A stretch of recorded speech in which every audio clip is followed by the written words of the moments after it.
Nous allons donc poursuivre l'atelier thérapeutique de l'insuffisance cardiaque tel qu'il a été présenté au congrès Urgence 2014. Il s'agit de maîtriser la prescription thérapeutique initiale d'une insuffisance cardiaque aiguë ou chronique décompensée. Alors voici deux autres exemples, on pourra en prendre d'autres plus tard. Là, ça va être le trouble du rythme rapide qui décompense une cardiopathie préexistante. Et là, c'est la poussée d'hypertension artérielle. Alors, en premier, Madame Arythmie, donc c'est une dame très âgée, pour le coup, 90 ans, il est vrai, c'est fréquent, vous savez que la fibrillation auriculaire est présente dans presque 20% des cas chez les gens de cet âge. Donc, elle est adressée pour dyspnée, elle a dans ses antécédents une hypertension, un diabète non insulinodépendant, des palpitations depuis quelque temps, ce qui expliquera son traitement. Voilà, elle a une tension artérielle conservée, une saturation d'oxygène tout à fait normale pour son âge. En revanche, là, les bruits du cœur assourdis, réguliers, rapides, elle a des petits crépitants et elle n'a pas de signe droit, mais elle est vraiment essoufflée au moindre effort et on comprend quand on voit son électrocardiogramme qui montre une fibrillation auriculaire avec une cadence ventriculaire à 135 par minute et un bloc de branche gauche complet dont on ne peut pas dire s'il est ancien ou nouveau, mais ce n'est pas le thème d'aujourd'hui. Le bilan biologique de débrouillage, qui va nous permettre un peu, non pas de faire le diagnostic d'insuffisance cardiaque car il est fait, mais d'ajuster le traitement. C'est l'hémoglobine 12 grammes, la créatinine 110 micromoles par litre, le potassium est normal à 4,5, le pro-BNP est très élevé, on s'y attendait, ça n'a pas un grand intérêt lorsque le diagnostic d'insuffisance cardiaque est évident. La glycémie est normale ou subnormale, la radiothorax montre un peu d'insuffisance cardiaque, à type de redistribution et de cardiomégalie. Et on n'a pas l'écho-cœur. Voilà, on l'a pas toujours, surtout à cet âge-là, et on va voir, c'est intéressant d'apprendre à le faire. Donc voilà son traitement, celui d'une hypertension artérielle. Vous voyez, aldactazine 25 mg, donc c'est une association de spironolactone, c'est indiqué en bas, et d'altiside 15 mg. Elle a de l'isoptine en raison de ses palpitations, de son hypertension, cette dame diabétique, et elle est sous Eupresil, c'est un antihypertenseur central. Elle est sous Stagide 700 mg x 2 pour son diabète. Et, comme toujours, nous devons nous poser la question des signes congestifs, parce que c'est par là qu'on commence, toujours pour équilibrer une insuffisance cardiaque. Y a-t-il des signes congestifs chez cette patiente? Il y en a cliniquement dans le poumon, il y en a à la radio, donc il faut majorer son traitement diurétique. Alors, on l'a vu tout à l'heure, le traitement diurétique, ça consiste en général à administrer un diabétique donc par voie intraveineuse, c'est presque toujours le furosémide, et on fait environ 2 mg, 1 à 2 mg kg. Donc cette dame a déjà des diurétiques, elle a 70 ans, elle a déjà une créate un peu élevée, 90 ans, pardon. On va proposer quelque chose comme 80 à 120 mg de furosémide par voie intraveineuse en deux fois ou trois fois par 24 heures. Là, je vous ai mis 120 mg parce qu'elle est déjà traitée. On pourrait faire 80 mg. Le potassium, on l'a déjà vu, ça se fait souvent par double voie, IV et Péros. Pour 40 mg IV, il faut lui apporter 2 grammes, donc pour 120, il faudra lui apporter au moins 6 grammes par jour. On peut associer un hydrochlorothiazide, mais on va arrêter son traitement parce que là, c'est déjà une association. Si en plus je mets le troisième site de traitement, de blocage donc de la réabsorption du sodium, je risque d'avoir des ennuis. Donc je vais me contenter d'une association qui contient par exemple hydrochlorothiazide et furosémide, et je vais majorer quelque temps, à la phase aiguë de la surcharge hydrosodée, son régime sans sel. On ne le maintiendra pas au-delà de la phase aiguë si c'est pas indispensable, car chez les personnes âgées ça leur coupe l'appétit et on a des ennuis après, pour les équilibrer, la fonction rénale, les chutes. Donc l'isoptine, est-ce que c'est vraiment le bon traitement arythmique de la fibrillation auriculaire? Là on est un petit peu coincé, parce que quand on regarde les recommandations, on est coincé, il y a vraiment deux portes d'entrée dans le traitement. Une porte d'entrée où la fraction d'éjection est réduite, et une porte d'entrée où la fraction d'éjection est préservée. Dans le premier cas, si c'est une fraction d'éjection réduite, on va proposer des bêta-bloqueurs. Les bêta-bloqueurs, sauf tableau de collapsus, insuffisance cardiaque manifeste avec bas débit. Mais si on est simplement en décompensation cardiaque congestive et qu'il n'y a pas de signe de gravité, on peut proposer une injection intraveineuse de bêta-bloquants. Alors, soit par titration avec un demi courte comme l'esmolol, soit par un quart d'ampoule de ténormine à télolol qu'on peut éventuellement renouveler quelques heures après, jusqu'à, s'il le faut, une dose, full dose, hein, de 10 mg par voie intraveineuse, mais un petit peu fractionnée chez les gens âgés pour voir comment ils tolèrent. Chez notre patiente, on ne sait pas ce qu'elle a, donc on va faire une échographie. C'est quand même idéal parce que sinon elle est déjà sous verapamil, ça peut être pas mal. Donc on lui fait une échographie et on voit, par voie apicale 4 cavités, qu'elle a une bonne fraction d'éjection. Vous voyez, la surface de réduction en systole est variable en fonction de la FA, c'est pas toujours facile à voir, elle a un cœur un peu épais, mais on peut dire que la fraction d'éjection est préservée, en tous les cas supérieure à 50%. Elle a une fuite mitrale, qui explique peut-être sa déclenchement de la fibrillation auriculaire. Donc une cardiopathie à fraction d'éjection préservée avec une fuite mitrale. Bon, c'est vraiment une bonne indication au verapamil par voie intraveineuse du diltiazem, mais cette dame a déjà ce médicament. Donc on va pas proposer un bêta-bloqueur, c'est pas la peine, elle a déjà ça, elle l'a déjà eu, donc on va ajouter la digoxine tout simplement. Hein, donc ça fait qu'on va ajouter de la digoxine. Alors la digoxine en général, les cliniciens sont timides, hein, voire timorés. Hein. 0,25 mg, c'est une demi-ampoule en France, toutes les 2 heures, jusqu'à la dose de 1,5 mg. Donc ça veut dire qu'en 8 heures, cette dame doit recevoir 3 ampoules si la fréquence cardiaque est rapide. Hein. Donc faut pas hésiter, dès que le patient arrive à l'hôpital, qu'il a déjà reçu l'oxygène, s'il le faut, le furosémide, faut pas hésiter à démarrer la digoxine, quelques heures après le bilan initial. Moi, je fais une ampoule renouvelable toutes les 4 heures, ça va plus vite qu'une demi-ampoule toutes les 2 heures, et j'écris si fréquence cardiaque supérieure à 100 par minute. Hein. Ça fait qu'en 8 heures, elle a reçu 3 ampoules, si le potassium le permet, et c'est le second jour qu'on adaptera la dose. Sur le premier jour, il faut arriver au pic. Hein. La créatinine n'est pas très importante. À la phase initiale, ce qui compte, c'est les doses ultérieures. Alors en général, on passe à la voie orale le lendemain, une fois qu'on a fait 3 ampoules. Déjà, les gens vont beaucoup mieux. Hein. C'est vraiment un bon médicament de l'insuffisance cardiaque, avec tachycardie et déjà un traitement par bêta-bloquant ou ésoptine en complément. Ou sinon, d'emblée, s'il y a un doute ou s'il y a un doute sur l'intérêt des bêta-bloquants ou de l'ésoptine injectable, on peut commencer par ça. Alors ensuite, le Présil. Le Présil, donc on l'a dit, un antihypertenseur central, c'est vraiment un drôle de médicament chez une dame qui est diabétique. Hein. Le traitement de référence, c'est les IEC. Et en plus, le Présil, dans cette situation, certes, elle n'a pas une dysfonction systolique, mais c'est quand même pas idéal, hein, vu l'action neuro-hormonale, la fluid retention et la worsening heart failure possible. Donc le Présil, c'est vraiment pas le moment de lui donner ça. Et au contraire, on va donner un IEC, bien sûr. Hein. Elle est diabétique, elle est hypertendue, elle fait de l'insuffisance cardiaque, c'est vraiment un très bon traitement de l'hypertension artérielle, et en particulier chez le diabétique. Alors on donne IEC ou ARA2, IEC en première intention pour les cardiologues. Si jamais il y avait une intolérance, on passerait aux ARA2. Mais les deux sont bien. Le stagide, est-ce qu'on le laisse, est-ce qu'on le maintient? Il faut un petit peu lire le Vidal. Hein. Quand on lit le Vidal, c'est clair, hein, le stagide et la plupart du temps les autres formes de metformine sont contre-indiquées chez la femme qui a une créatinine à 110. Ah, bah oui, cette dame elle a juste une créate à 110, en plus elle est en pleine poussée d'insuffisance cardiaque. Certes, modérée, mais quand même, c'est pas raisonnable à cet âge-là de la laisser sous metformine, et les recommandations, personne ne vous reprochera de lui faire un petit peu d'insuline, une fois par jour sous forme lente, et puis toutes les 4 heures à la phase aiguë si les dextros sont supérieurs à 11 millimoles. Hein.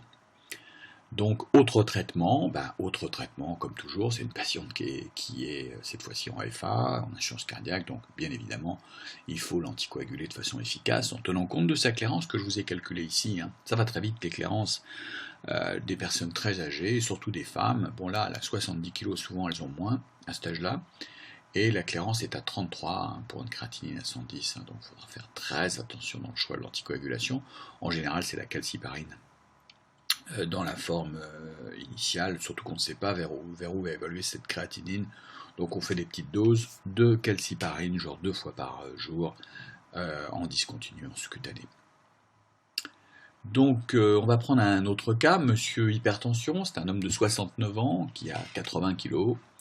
et il a un monitoring de sa tension artérielle, et là vraiment ça monte, hein, au poignet certes, mais ça monte 175-96, hein, et il est inquiet parce qu'il sait qu'il est insuffisant cardiaque, hein, il sait qu'il est BPCO, et vraiment il a un peu plus de dyspnée, et voilà. Alors on ne sait pas si c'est la poussée tensionnelle qui génère la dyspnée et la majoration de l'insuffisance cardiaque, ou si c'est l'insuffisance cardiaque qui se déstabilise, et auquel cas vous savez qu'il y a une réponse adrénergique. Bref, tout ça risque de se terminer mal si on ne le prend pas en compte.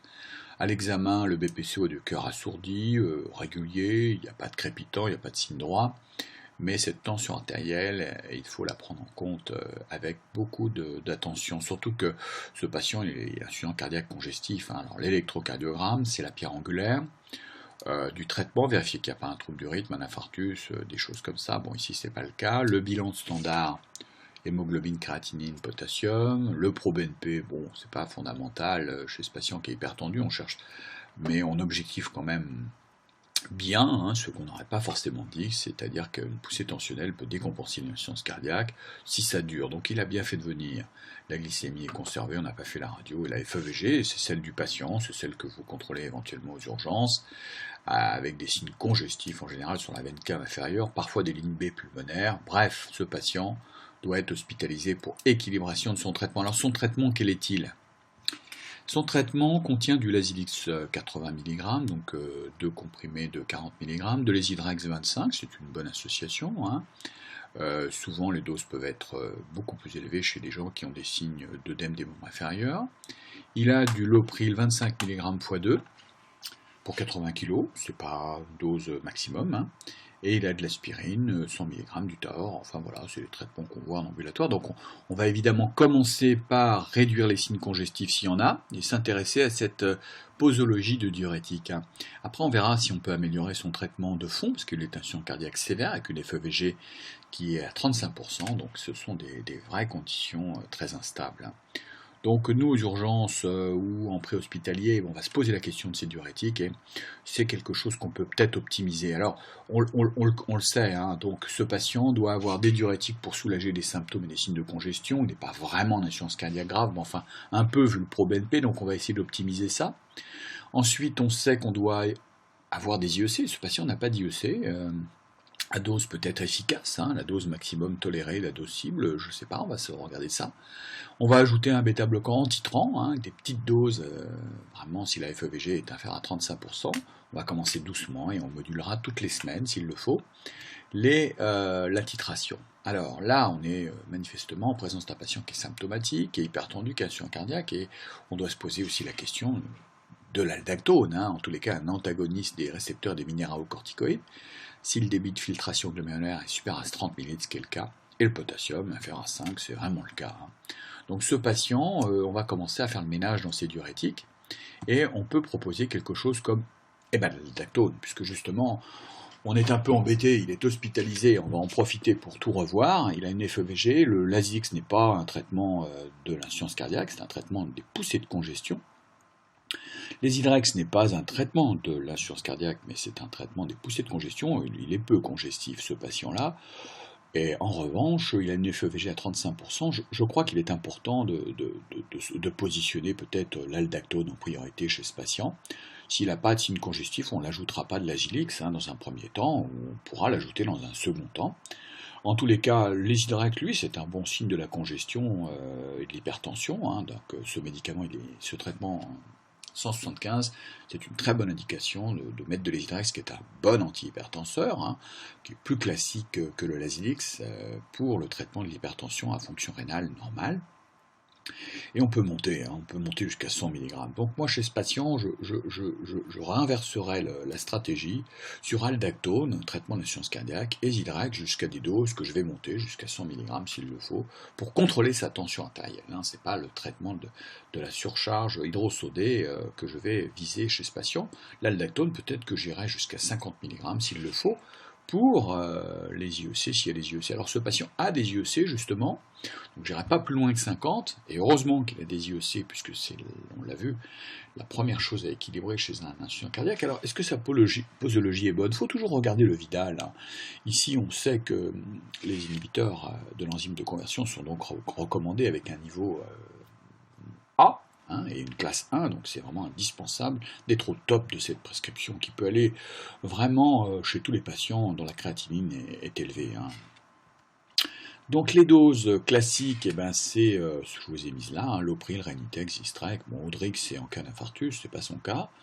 Donc ici nous sommes un peu ennuyés parce qu'il a que 50 mg par jour, il peut aller jusqu'à 3 fois par jour. Donc on peut donner éventuellement 75 x 2 par exemple. La target dose est donc pas atteinte chez ce patient. Donc on peut se poser la question d'augmenter les doses. Moi ça ne me surprendrait pas qu'on mette 75 x 2 chez ce patient, puisque c'est des doses recommandées compte tenu de son poids, de sa fonction rénale. En plus avec l'aldactone et les Zydrax, ça va très bien aller ensemble. Évidemment on contrôle la fonction rénale régulièrement, surtout dès qu'on fait des modifications de traitement qui affectent la natriurèse. Donc ce patient, on peut s'interroger aussi pourquoi n'a-t-il pas de bêta-bloquant, parce que c'est pas une contre-indication chez le BPCO les bêta-bloquants, c'est chez l'asthmatique. Chez le BPCO, on peut introduire, surtout qu'il est insuffisant cardiaque, des bêta-bloquants à petite dose. Donc ce patient pourra bénéficier d'un meilleur contrôle de sa tension artérielle, à moins qu'il ait écrit dans le dossier qu'il y a une contre-indication formelle aux bêta-bloquants. Mais sinon, les bêta-bloquants qu'on utilise dans la science cardiaque sont vraiment intéressants. On peut commencer par le huitième de la dose maximum, de la target cible, comme on dit, en anglais.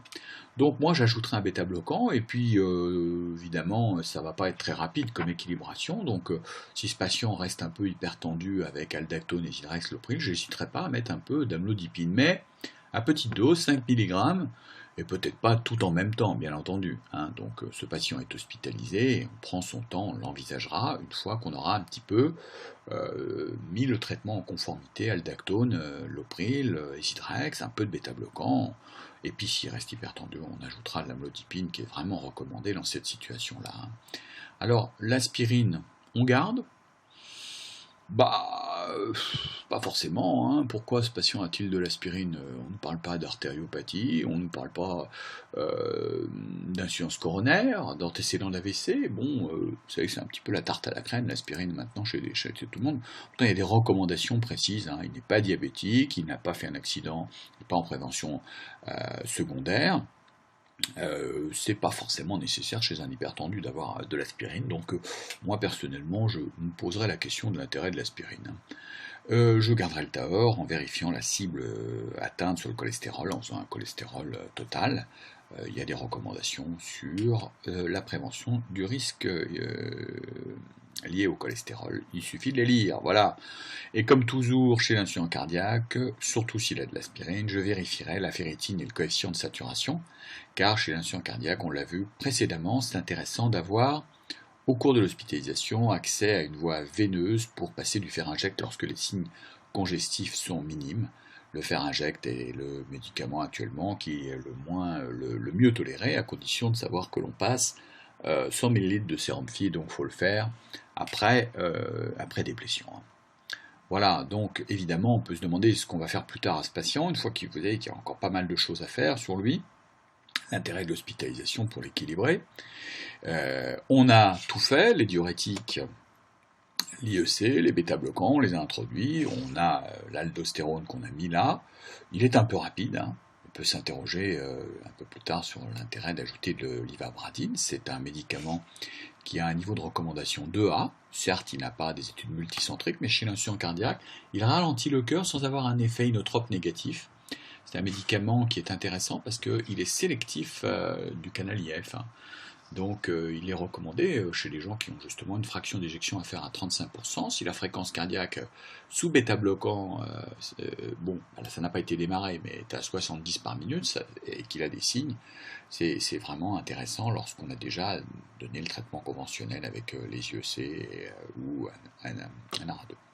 Voilà, alors on peut aussi, chez des gens qui n'ont pas de bêta-bloquant, qui ne peuvent pas en recevoir, on peut le concevoir de débuter d'emblée le Procoralan à 5 mg jusqu'à une observation de la tolérance et peut-être 10 mg un peu plus tard. Il y a des précautions d'emploi qu'il faut connaître.